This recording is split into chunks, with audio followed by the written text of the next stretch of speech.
who's going to jump on. We're going to let a couple of people float in. This is the first ever edition of a live toke, a live legal toke on the joint. So also I can talk, right? Because we're going to be recording this and then this will go live. So again, it's 8:01. We are live. We're going to wait to see a bunch of people come in. We're waiting for a couple of guests who are having... Okay, so we're going to lose another guest, which is fine. Again, waiting for people to come in. We're going to give you a brief breakdown of what we're expecting to do tonight. We got lots of amazing guests up for you tonight. We're going to be talking 710 topics, current events. We got a bunch of amazing women on the show tonight. We have a couple of good dudes on the show tonight. Some people couldn't make it. Mateo, as usual, is up on the side. What's up? Producer How you doing Mateo tonight? Here. Good. Yourself? Good. Anything new on the back wall that we should talk about? A ton of stuff on the back on the wall tonight. We got some stuff coming in from Old Pal. Oh, that's dope. Wow, I love that. Who else have we got? We got a bunch of stuff. What's that lighten up thing? Lighten up. That's an Old Pal bumper sticker. We got some Moda, which was some stuff from Old Pal. I love that. We got Peak Cannabis. Sent out some stuff. I don't know if that was in the last episode, but they sent me some nice stuff. So shouts out to everybody that's on the wall. If you guys are looking to get your stuff up on the wall, just send me a little DM on Twitter. Montreal Canadiens. I get ripped for that every day, yet nobody wants to send me a different type of sports team to put up on that wall. So I don't know if in Windsor you guys have a local hockey Detroit team. Red Wings, man. Yeah. Okay, so really excited for tonight's show. Again, it's our first ever live show. I want to give a shout out to Sundial, to Indiva, and to Papa and Barkley, who have given up some super merch tonight. Mateo, you have a couple of screenshots of what we're going to be giving out tonight. Did you load those up? So that's the stuff that we're going to be giving out tonight. We're going to be hoping to give that out to some live viewers. Do you have the Sundial stuff? Sundial / Palmetto / what's it called? Top Leaf? Never sent it to me, bud. Yes, I did, bud. Anyways. No. Irregardless. Okay, so we have some really nice stuff to give out tonight. So again, just let me make sure that we have no other housekeeping. Yes. Oh yeah, being live tonight reminds me of the time I used to be an actor. Again, really excited for tonight. So with that being said, let's roll the intro and have ourselves a good time tonight. Mateo, hit it.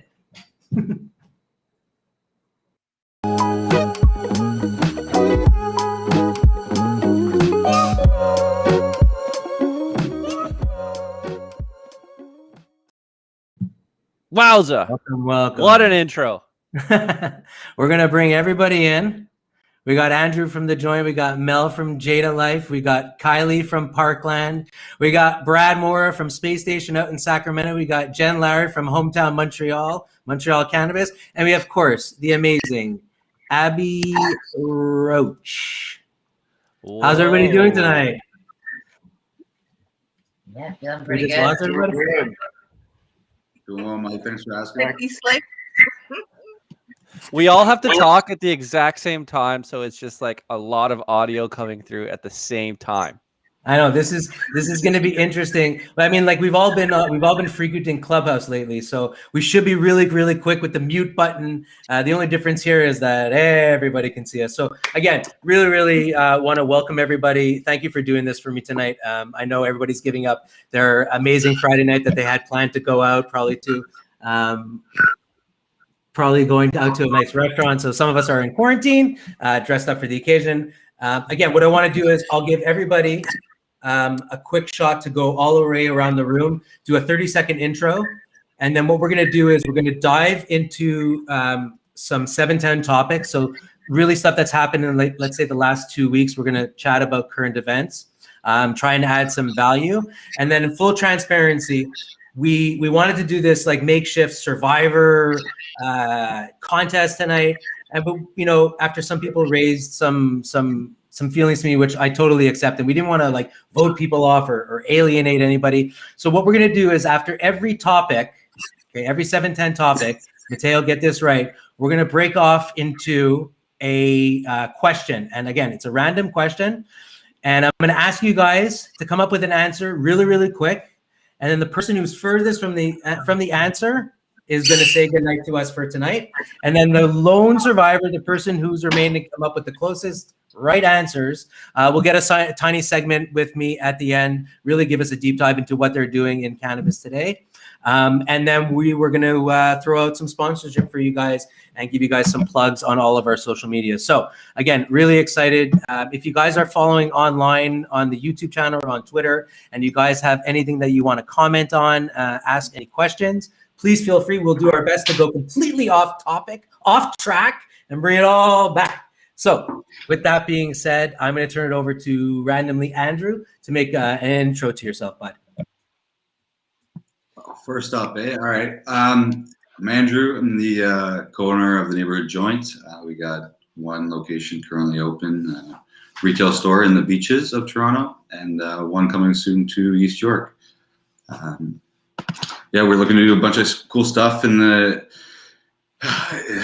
whenever this whole COVID thing ends. You know, we want to do a lot of in-store events and community events. So we'll see whenever that can happen. And yeah, that's good for me. Nice. Mel? Hey, yeah, my name is Melissa Rolston, and I professionally grew up in the Canadian cannabis space, which everyone here is Canadian, so I didn't even say that, for the past decade. And I launched a brand called Jada, which you can visit at jada.life. Thanks, Mel. Kylie, you can't hear us? You're good? I can hear you. I was pointing to my drip. That is Mel's Oh, Jada. hey. See, there's her drip. Love it. Inception sponsor. I love it. Everybody knows Kylie, but Kylie, second time, first ever repeat guest. Give us a lowdown. Yes, I feel so honored. My name's Kylie. I am the CEO and co-founder of Parkland Flower, a licensed producer in the Canadian cannabis space. And we have seeds, and today pre-rolls dropped. So we're super excited for Apricot Dream pre-rolls, 2.2% terps that are going out. So get your hands on them, Alberta retailers. Nice. Congrats on that huge milestone. Huge. Jen? Hey, I'm Jen Larry. I'm the Chief Commercial Officer at MTL Cannabis. And we've been, I guess, on the shelves now for about 150 days. And we're super excited to be bringing, I guess, MTL to the modern streets. We also just entered Alberta, so we're really excited to be there with you. And that's it. Yeah, trapped in Montreal right now, where we still have an 8 o'clock curfew, which is normally fine because, you know, that's like a bedtime. But yeah, really excited to be here with you guys tonight. And I'm sure people out there, people watching, have definitely tried the Sage and Sour, which has been flying off the Ontario shelves. I can definitely attest to that. Yeah, Brad, super yummy, actually. Good for the nose, good for the smoke. What does it say? The nose knows. The nose knows. Brad Mora, our American counterpart. Intro yourself, my friend.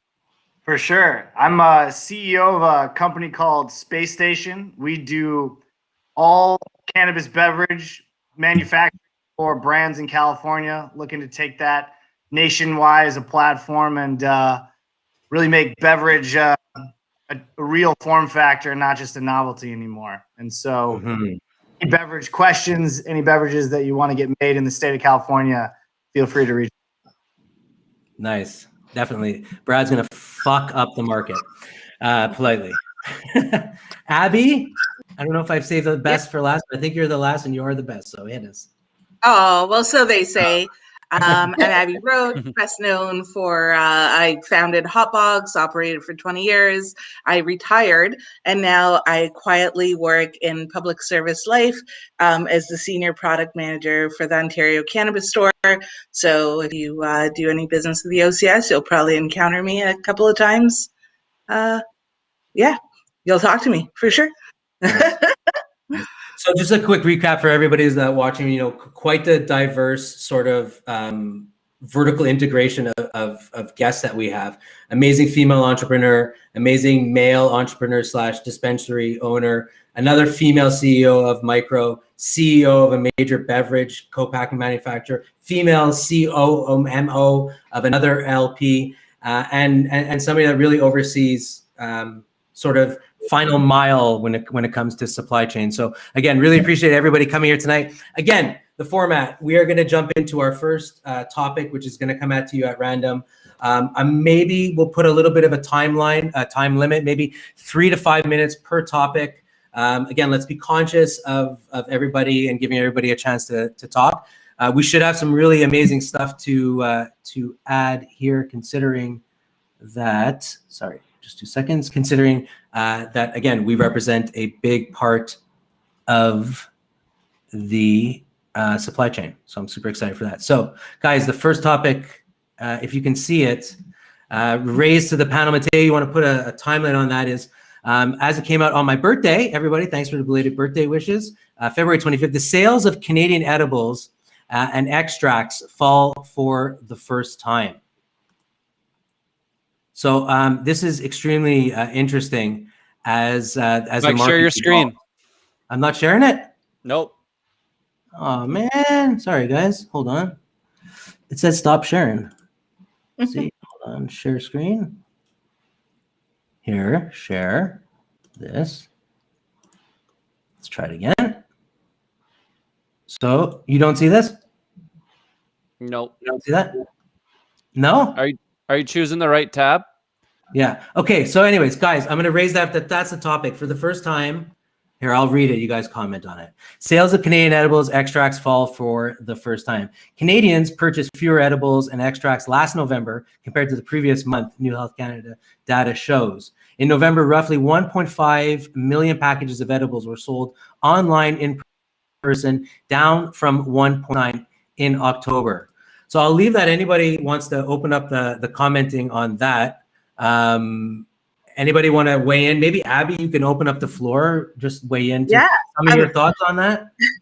I'm actually just doing a little bit of checking. So I don't know if anybody saw, but the OCS put out their quarterly results today. And I don't know if that's actually true. So edibles actually went up. They were 4% of our revenue last year. And not last year, last quarter. And this quarter, they went up as of today to the end of last year. They went up to 4.8. So I think, there's a bit of a shift happening from people being locked at home and rediscovering cannabis in a new light. And I think they're starting to explore again. So, where you saw some of the old categories and vapes kind of get a pickup from people being stuck at home, I think, return customers to the legal market are starting to explore, and they're looking at capsules and edibles, and definitely concentrates are picking up. And also the variety of edibles in the legal market in Canada has grown drastically in concentrates in the last quarter. So in comparison, and that will definitely take a chunk out of oils and capsules with new formats coming out. Very valid points. Anybody else want to weigh in on the thoughts of edibles going down? Jen? Sure. Me? Yeah, Open it up. I'm not going to moderate. I'll just let you guys go. Well, I mean, I guess Abby has the data, so I guess the reflect. I mean, I'm not going to argue with that. That's clearly what's being reflected, at least in Ontario.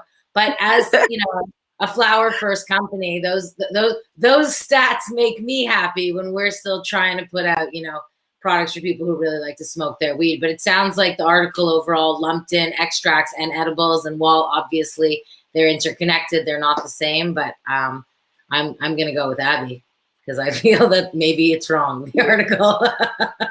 I get a vote. You got a vote. I know, I'm losing you right now, but I'm gonna give you my vote. I'd like to weigh in on this one. I think a part of it may be that people tried it, and if you've got a higher tolerance, the dosage for edibles specifically are too low for a big portion of people. They're not for me. Like I love a 10 milligram dose edible, but I think the cost of one dose per package may have turned some people off, and they're waiting to see if there's going to be higher dosages available, or at least more dosages per package available. And they may be going back to making their own edibles, or going back to their moms, or as in like mail marijuana sites. So that may be a factor. I can certainly build on that from we've seen the same thing in beverage. Obviously, this is more California specific, but there's huge headwinds in seeing adoption on the low dose, the microdose side of things. The dollar per milligram paradigm prevails, and then you even have people who do lead with microdose quickly grow out of that being an appropriate dose for them. And so, at least on the beverage side, which I think mirrors a lot of other edibles behavior, getting the price point to where it's competitive with all edibles on the market today, especially on the 100 milligram side of things, when you're looking at it from a California perspective, is critical to drive volume. And so, yeah, that I definitely can echo seeing that same consumer trend on the beverage side of thing, and in California. I believe we have Lisa jumped in. Lisa, you here? Wait, I am on mute. Hey guys, how's it going? Sorry I was late. We got her. No, it's all good. I'm glad you managed to jump in. I also have a secret guest who's my tech support. He should definitely be. Well, now this fucker, pull up a chair, push there. I know, yeah. 100%. Yes. No. This is unscripted, live. Get him a chair. Redemption Island. No. Deepak is the immunity idol. Immunity idol. He does have immunity. Lisa, take a couple of seconds to make an intro. Everybody else got a chance to make an intro, and you're coming in guns blazing and special guests. So go. Hey everyone, I know most of you on the panel. My name is Lisa. I'm the CEO of Mercari Agency. We're here today dressed in our Friday Best Sabbath vibes, and very happy to be on the show with everyone.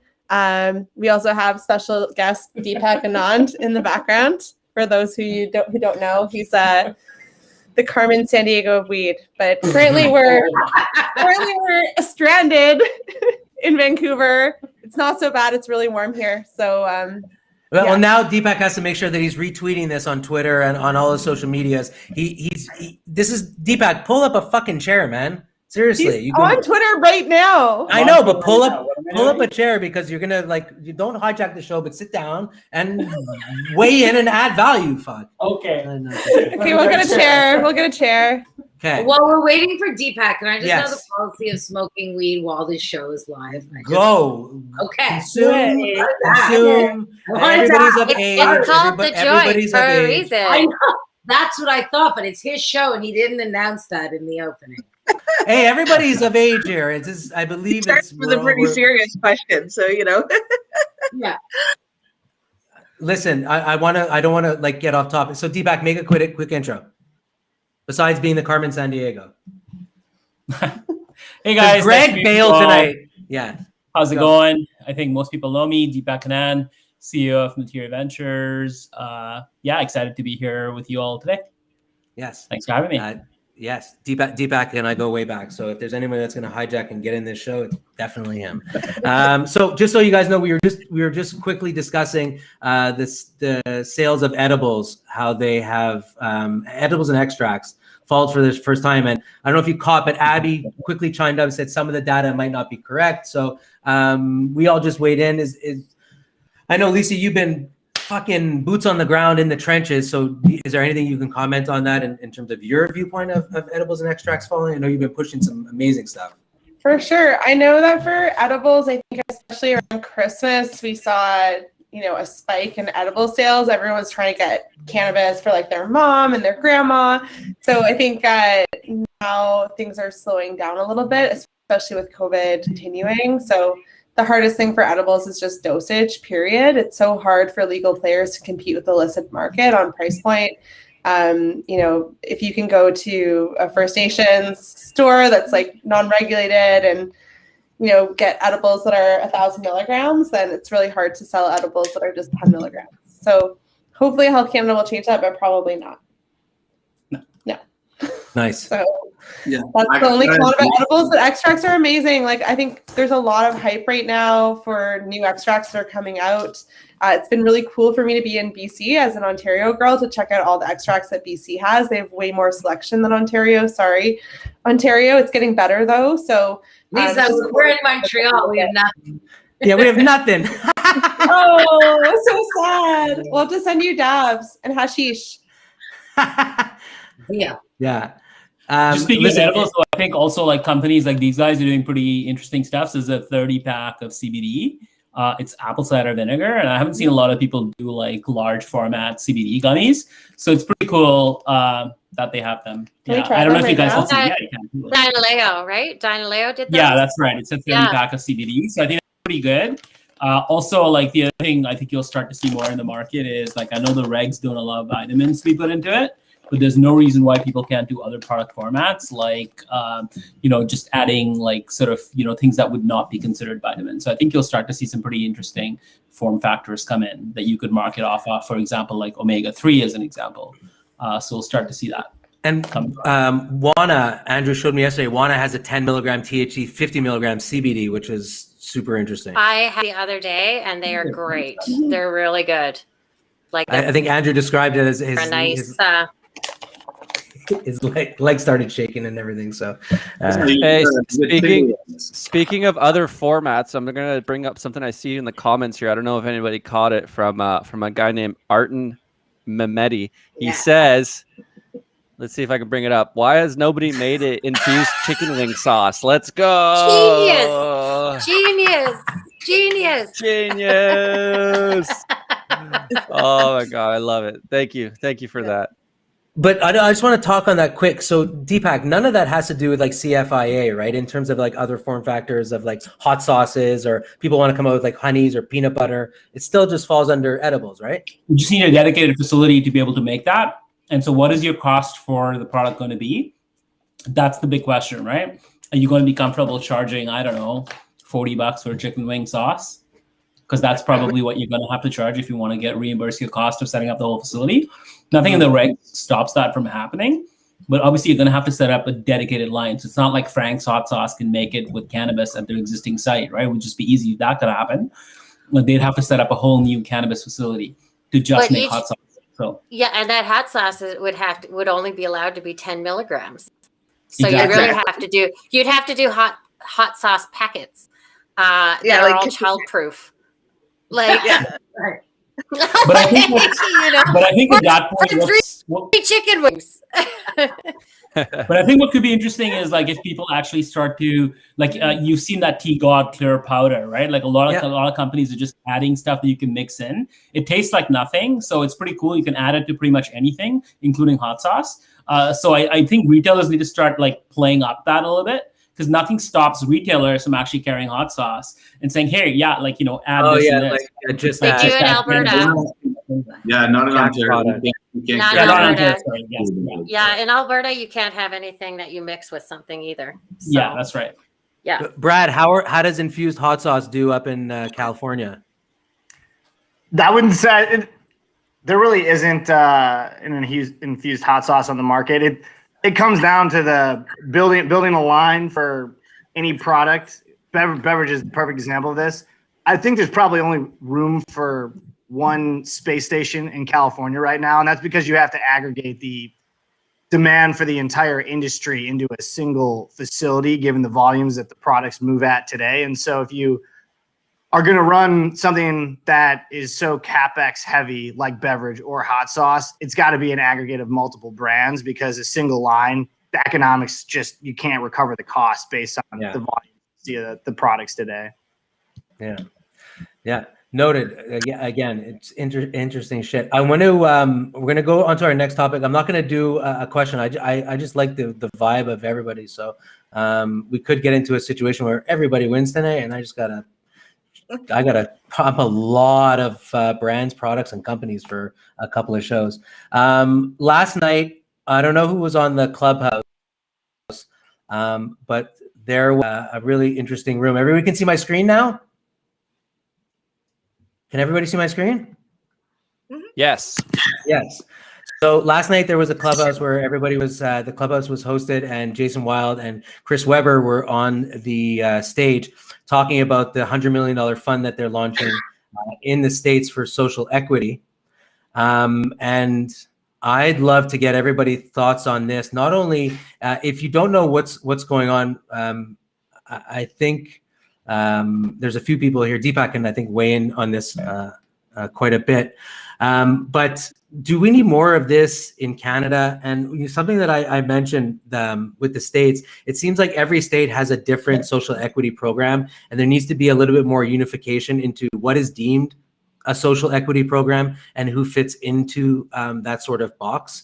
And I just think it's a huge thing that not enough people are talking about. So I'll open this one up to the floor as well. If you want to comment on this, good or bad, do we need more of this? And how could we make it better? I'll jump in.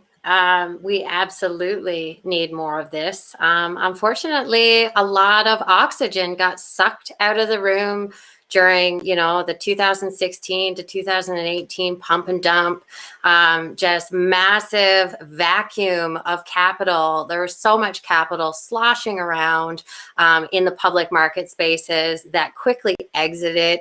And now you've got small producers like myself, other small little micros, small makers that, that capital of these things started is really intense, and that's why we're seeing that diversity of products on the market, because that have been making it and have known it for years, have effectively been shut out of the market, and definitely need more support behind Indigenous grown makers and brands, and other people of color. I think that's something that's truly lacking in this space, and it really does. Any panel I've ever been on, the main issue that people discuss is lack of capital and lack of funding available for some of these amazing legacy brands to come to light. Mel, do you want to weigh in? No? Somebody else? I think she froze. She froze? I think she froze. Okay. Jen? Sure. I mean, I think just overall in the area of social policy and just like the fairness that all businesses can be afforded when they're really going into the market isn't there. I don't think right now, and it's not against the Cannabis Act, and it's not necessarily against the government, but the programs aren't in place. I think, to the point that was made, like really to help push along what's needed. So I think there's a couple of pieces in there that's interesting that, now people who have money are coming and they're stepping up and they're using their money for good, which I really like to see. And I hope we see more of that. And I think we need to come together on large themes that are important under social equity, because there's fairness of access on socials and also the way that people are treated, and making sure that we really move into a world where human rights are going to take some priority over business rights. And I think it's everyone's job. So I'm excited about it personally. I have a side project that is called Cannabis Education Guild, and we are working every day to create a slavery-free cannabis industry. And while it's not exactly the same as the article, I think it's exciting to see the movements and the investment in the change. Nice. Agreed. Yeah. I can blab for a second. So, the prohibition affected a lot of different communities on a lot of different levels. And there were a lot of communities that were affected, obviously, more than others. When you're seeing your family be arrested, when you're seeing your friends be arrested, families are being broken up over prohibition, over cannabis, and now it's legal. And do you want to purchase, from government weed, as it's called? Do you trust it? Do you trust the government now after seeing your community and your families being torn apart by prohibition for so long? Creating access to capital is really important. It's also important to bring education about cannabis, how to get into the industry. There's a lot of misinformation there as well about what it takes. And I think once we get in the hands of entrepreneurs the opportunity and the access to capital and education, and people from affected communities start to enter the industry, you'll see other people in their community follow them. It's really important that the storefronts that operate within communities are owned by local community members. It's important that they see products that are made by people who look like them. I was when I was young, I was not to say that, anyways, I'm a disabled Jewish woman who started her cannabis sort of business when I was 19 years old. So I had a lot of hurdles in front of me in terms of getting capital, in terms of getting people to even want to do business with me. And I think there's a lot of help that can happen. I know on my end, when I'm speaking to people bringing products that come from affected communities, it's important to me that I can give them a leg up to fully understand, the process and make it a little bit easier for them to enter the legal market. So I think there's a lot that we can all do as sort of leaders in our industry to support those to enter and give them not only financial help, but education on the industry itself and the business in order to grow not only the customer base, but also the companies within it. Agreed. Mel, you froze. Did you want to say something? I want to bring you in. Yes. Okay, did I get this to work? Can you hear You me? good. Yes. Okay. Yeah, no, I think it's absolutely ridiculous that Canada doesn't have any sort of social equity program put in place. I think that leaving it out of legalization when we first legalized was a huge, huge disappointment. As a young female entrepreneur, access to capital is obviously very difficult. There's also so many other hurdles that occur as well. And so being able to have people that are more senior in the industry kind of reach down and be there to support, not only from a network standpoint, but to actually put their dollars where their mouth is and be champions of the brands that are being launched. And, Kylie just showed that she's wearing our jewelry line, and that right there is an action that I'll always appreciate. And I'm sure that other younger entrepreneurs that are coming into the space, when people are supporting them with their dollars, that's the reason why you start a business, to make money, right? And then you can build up your business and give back to those because you already knew what it was like when you started. I'd like to chime in one more time. Sorry, because I do want to touch on something that Jen said, and that was that it's not necessarily the government, but as you start getting into cannabis, and especially on the processing side of things, where you're dealing directly with the CRA and you're dealing with excise tax, and when the government tax, they're making more per gram than you're making in margin, and that's a problem, and that's a social injustice for small business owners, that we don't have that capital that was sloshing around in the public markets because this was all set up by larger corporations. That's fine but we're past that now. And I think really in order for us to be treated with fairness is to stop burdening our industry. You look at any other industry that started up or that, we want to increase spending. We want to increase, its profitability, contribute GDP to the country. And yet we continue to penalize this industry. The government penalizes our industry. You look at beef. You look at dairy, you look at steel, you look at wheat or any other grain product in Canada, and they are not taxed, they are subsidized. And so there's just a total, it's a social injustice, really, because our entire industry is still stigmatized by the government. And that's where you get a lot of these folks and advocates that have been in the space for so long, calling it fake legalized. You know, medicine is being taxed as well. So, you know, that's a big thing that I think the government can change and has the ability to change. You know, we shouldn't have to have some big capital funding, you know, come in and put more money into this. I mean, when some of these changes be done now, you know, just with consultation with the government.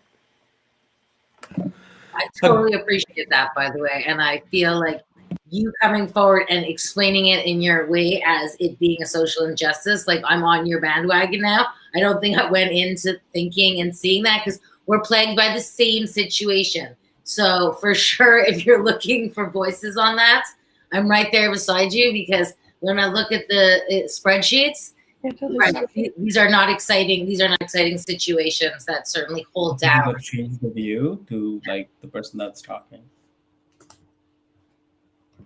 Anyways, good point. Great point. Oh no, and Jen, I wasn't pointing to your comment. I was just commenting on like.